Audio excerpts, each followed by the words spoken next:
Okay. Now, Sitka, Alaska is a little island, and it's covered with trees and trees and trees. Now, when we harvest one tree, I said you can get several thousand tops from that. Taylor's making 75,000 guitars a year. And that's why we have to be very careful, very conservative. We have to replant what we pull. Okay? Bob has a unique agreement and relationship with Greenpeace. It's called See Alaska. And we make sure that we are properly obeying all the laws, the regulations, all the treaties, the CITES, all these things that are very aggressive with folks that are harvesting lumber for anything, including guitars. Okay?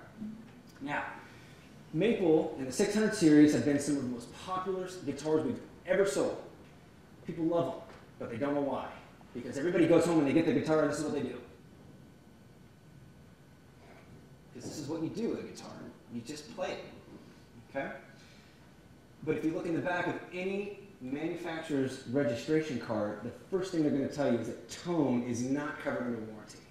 And that's why you're here. We have to figure out what tone is so that we can then put you in a place where you know what tone is, so that you can find a guitar that works in your application. Maple, very dense, which means it's very bright. Okay? That being said, it's relative to women and their vocal cords. Women's vocal cords are tighter than men's. So if you notice, on average, women's voices are higher pitched than men's. Very important. If you're in a rock band situation, or if you're in a country band situation, and you have lots of electric guitars, bass guitars, singers, drums, horns, etc., and you're the acoustic front person, maple doesn't have a lot of overtones like mahogany does, like rosewood or koa or walnut or imbuia or any of the other exotic stuff.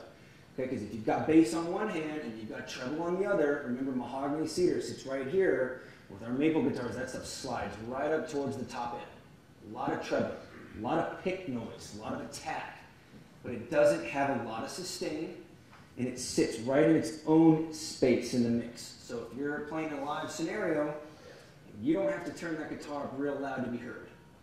Okay? It's going to sit right in its own sonic space, and it's just going to float there, so you don't have to do anything to it.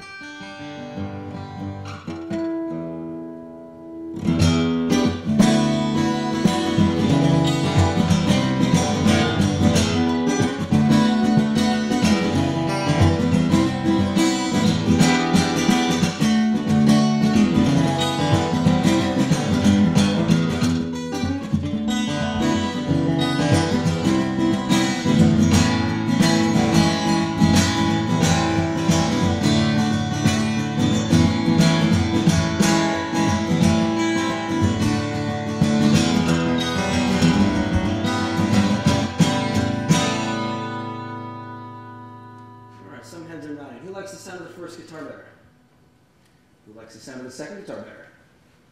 Who's going to raise their hand and tell me they don't hear a difference? Free t-shirt. And the camera woman says, take the headphones off, you'll hear it. No, I'm kidding. This is how this works, right? This is how we build stuff at Taylor. Bob will come in, and he'll build a guitar, and he'll be like, what do you think? What do you think? Send it out to the sales guy, see what they think. Send it to an artist, what do you think? And then we come to a huddle and we go, okay, here's what we like, here's what we don't like. It looks terrible, sounds great, let's fix this, let's fix that. Or doesn't have enough boom, let's fix this and build another one. And we build what we call Frankensteins. And at the end of the year, we sell all these weird Frankenstein guitars to the employees and to the public. They don't have serial numbers, and they're just random concoctions of tone woods that we're always trying out and working on, because we've got to test drive it before we sell it to you. But it's really a cool process on how we come about that kind of stuff. Good question. Okay. Now, I want to see a hand real quick. Who has 700 and 800 series Taylors? I do. Okay. We need to do a real quick demo about tops. You'll walk into any guitar store in the world, and they're going to tell you that the tone is coming from the top. This is absolutely correct. Okay? That's why they call it the tone wood, the sound board. This is 90% of everything that's coming out of the guitar. Why is the sound hole there? Anybody know why the sound hole? Yes? To let the air out. Yes! Last night somebody told me because we ran out of wood. Help them out. Oh, sorry. It's just the same principle as you see in those old school cartoons where you have a fireplace and you're whooshing that thing together to push air into a fire to make it grow. If you don't have a sound hole on an acoustic guitar, this top can't breathe. It can't move, it's going to stifle, and it's going to sound like a Strat. Okay? It has to displace air so that the top can move up and down, left to right, side to side. Question. Drop tunings or alternate tunings will work on any body shape. But you have to remember something. There's a very important relationship between the size of the guitar and the tension of the strings that you're using on that guitar. So the bigger the body, the tighter the strings need to be to drive that top. Okay? As soon as you take a guitar and you take it out of standard pitch is what everybody knows, okay? And you lower that a step, 2 steps, 2.5 in your case, you're now relaxing that string tension, which is now not pushing the top of that guitar like it's supposed to be. So what you can expect immediately is less volume, less sustain. Can it handle it? Absolutely it can. Maybe you want to try putting heavier strings on the guitar when you do that. And a 14 size can handle 13s, no problem. No, there you go. Now, here's the second myth.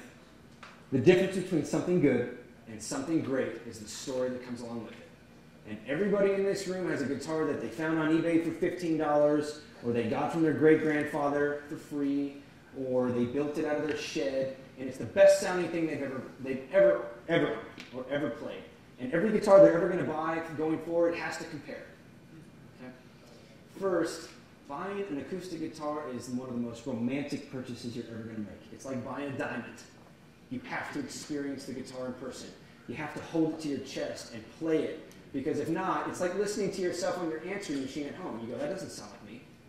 It's because you don't feel your chest moving when you speak. That's why you sound like somebody else. Okay? Now, with that story, you know, it goes a long way. I tell you that the guitar top right here is 100+ years old. This top has been sitting on a log that was buried under a cold water river for over 100 years. It's the only top that's going to look just like this. It's like a snowflake. It's sinker redwood. So if you had a whole sinker log and you cut it up like a loaf of bread, every slice is going to have a different appearance. Because the discolorations that you see are the mineral deposits that have seeped into the fibers of the wood and basically put its mark on it. You pair that with something like Macassar ebony that comes from East Africa that takes us a long time to get and a long time to season. And there's a lot of strings that are tied to bringing this kind of exotic stuff into the country. You put them together, you start adding things like this Alaskan armrest, which is brand new for us this year. You know, I told you about 90% of that tone coming from the top. Well, with an armrest, it's like a Stratocaster. Now my forearm isn't even touching the top, and I'm getting that much more top movement. Really cool. But it takes somebody by hand an hour to carve this out. So it's a really unique option. When we get a chance to break, you get a chance to play this. So all I want you to do is I just want you to hear what this kind of romance sounds like when you put strings to it.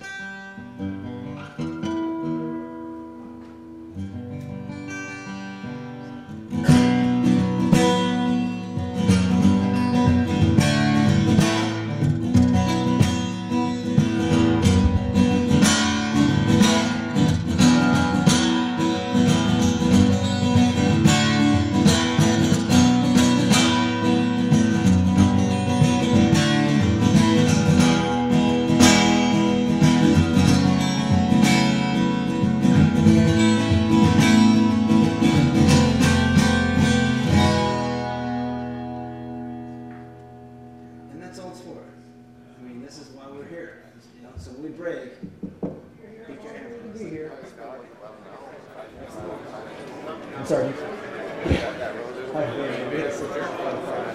Yeah. Maybe he's already on there. So, do you mind spotting that? Great. We're working on it right now.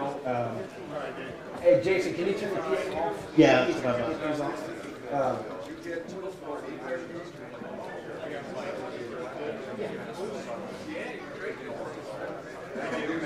It's one of those things where